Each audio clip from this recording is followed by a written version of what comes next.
এবার ইরান যুক্তরাষ্ট্র সমঝোতা চুক্তিতে স্বাক্ষর করলেন দুই দেশের প্রেসিডেন্ট। বৃহস্পতিবার চুক্তিতে স্বাক্ষর করেন তারা। মার্কিন প্রেসিডেন্ট ডোনাল্ড ট্রাম্প এতে সই করেন প্যারিসের ভার্সাইল রাজপ্রাসাদ থেকে, আর ইরানি প্রেসিডেন্ট মাসুদ পেজেশকিয়ান সই করেন ইরান থেকে।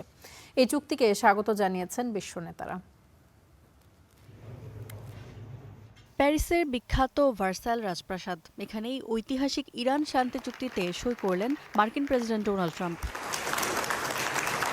ফরাসি প্রেসিডেন্ট ইমানুয়েল ম্যাখোর নিমন্ত্রণে ইউনেস্কো স্বীকৃত এই ওয়ার্ল্ড হেরিটেজ সাইটে নৈশভোজ করেন মার্কিন প্রেসিডেন্ট। তারপরই সেখানে সমঝোতা চুক্তিতে স্বাক্ষর করেন তিনি।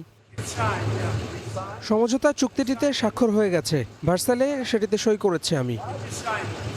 সমঝোতা চুক্তিতে সই করেছেন ইরানি প্রেসিডেন্ট মাসুদ পেজেশকিয়ানো। দেশটির রাষ্ট্রীয় সংবাদ মাধ্যম ইরনা প্রকাশ করেছে সে ছবি। বৃহস্পতিবার পররাষ্ট্র মন্ত্রণালয়ের মুখপাত্র ইসমাইল বাঘাইও এ তথ্য নিশ্চিত করেছেন।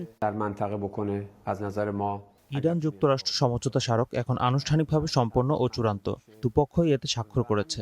আগামী 60 দিন উপসাগরীয় অঞ্চলে সামরিক উপস্থিতি বাড়াতে পারবে না যুক্তরাষ্ট্র, আরোপ করতে পারবে না নতুন কোনো নিষেধাজ্ঞাও। ইরানের সামরিক সক্ষমতা কোনোভাবেই আলোচনার বিষয় হবে না।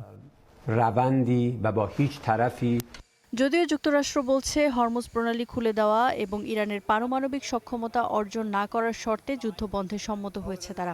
এদিকে ইরানের স্পিকার বাঘের কালিবাফ বলেছেন হরমুজ খুললেও তা কখনোই আর যুদ্ধের আগের অবস্থায় ফিরে যাবে না।